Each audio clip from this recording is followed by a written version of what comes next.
खास ओहदे पे मकाम पे जगह नहीं मिलती। नौजवान था और यतीम भी था, शौक बन गया दीन पढ़ने का। मोहल्लेदार इलाके वाले कहने लगे कहाँ से कमाएगा, ना बाप है, ना माँ है, ना घर है, कहाँ से। हजरत रूमी कहते हैं नौजवान ने जंगल में झोंपड़ी लगा ली। वहाँ वो सुबह मदरसे जाता, शाम को जंगल में रहता, वहाँ अल्लाह अल्लाह करता, सबक याद करता। एक दिन बादशाह की बेटी रास्ता भूल गई, जंगल में आई सहेलियों के साथ, बॉडी गार्ड भी साथ थे पर रास्ता भूल गई।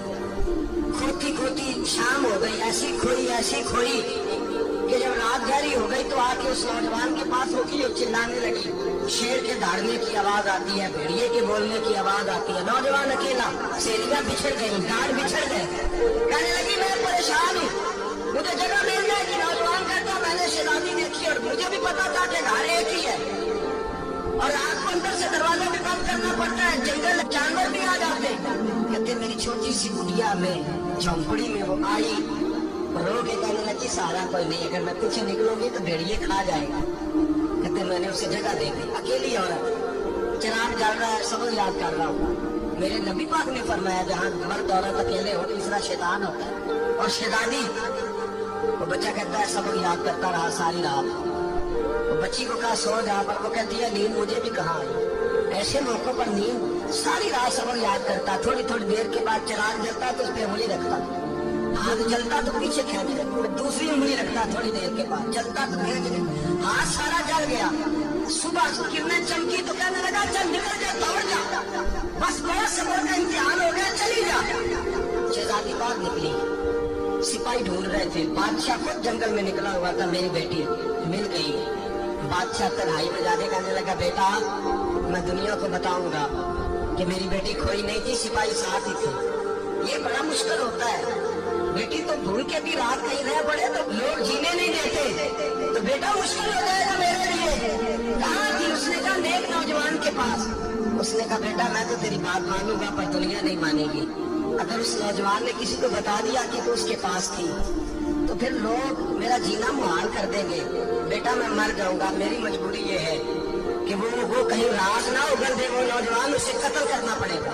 और अपने मिन्नतें की उस बेटी ने कहा मेरे मौसम को मारोगे, रोई। और वो कहने लगा मैं बादशाह हूँ, मेरा अपना अधिकार है, मैं उसको छोड़ नहीं सकता, गिरफ्तार कर लाए सिपाही। वक्त तय हो गया सदा का, अकेले काल कोठरी में रखा गया, जो उसके खास इतबार वाले थे उनकी ड्यूटी लगाई। बादशाह ने बुलाया काले आया, औरत कहने लगी, बेटी कहने लगी एक दफा तो बुलाओ ना, एक सवाल बस पर्दे में जाके पूछना है और फिर जो आपका जी चाहे मेरे मौसम को मारना तो है, तो मर्जी आपकी। सामने खड़ा किया नौजवान, पर्दे के पीछे औरत खड़ी हो गई। बादशाह बीच बैठ गया, बेटी कहने लगी सारी रात बेदार मैं भी रही, सोया तू भी नहीं। वो जो तू चिराग के करीब हाथ लगा के जलाता था वो समझ नहीं आई। नौजवान रो पड़ा, कहने लगा क्या करूं, मैंने रसूलुल्लाह का दीन पढ़ा है, क्या करूं, मैंने हुजूर का दीन पढ़ा है, मैंने पढ़ा है कि जानी को सबसे नीचे दोजख के सबसे निचले दर्जे में जलाया जाए, उसे जहन्नमियों का पीन पर रेशा पिलाया जाए, गंद खिलाया जाए। ये रवायतें पढ़ी हुई थी। थोड़ी थोड़ी देर के बाद शैतान मुझे कहता था बदकारी कर ले, मैं अपना हाथ उसी वक्त जब शैतान मशवरा देता तो मैं आग पे करता, मैं कहता अगर ये बर्दाश्त हो गई तो वो भी हो जाएगी। जब आग जलता तो मैं समझ जाता नहीं उसे तो ये नहीं बर्दाश्त होती तो वो कैसे होगी। फिर मुझे शैतान मशवरा देता कोई देख नहीं रहा, तू बुलाने नहीं गया, खोदा है, मैं दूसरी उंगली लगा देता। मैंने हाथ जलाया और मैं समझ गया जब छोटे से चिराग की इतनी सी शम्मा की आग नहीं बर्दाश्त होती तो दोजख की कैसे बर्दाश्त होगी। तो मैं पास आया, बादशाह ने ये कहानी सुनी, लफ्ज सुने तो चीख मार के रोया, कहने लगा काले बिलाम तू तो मेरे नबी का सच्चा गुलाम है और मेरे रसूल के जो सच्चे गुलाम होते हैं उन्हें फांसियां नहीं दी जाती, उन्हें तख्त पर बिठाया जाता है। अब तुझे सजा नहीं होगी बल्कि मैं अपनी बेटी का निकाह तेरे साथ करूंगा और मेरे बाद इस सल्तनत का बादशाह भी तू ही बनेगा। अब वो नौजवान नारे लगा रहा, कहता लोगों तुम मुझे कहते थे दीन से क्या मिलता है, दीन से तो अल्लाह तख्त ताज भी अदा फरमा देता है। अगर नौजवान शर्म हया वाले बन के रहे अल्लाह सारी इज्जतें दे देगा।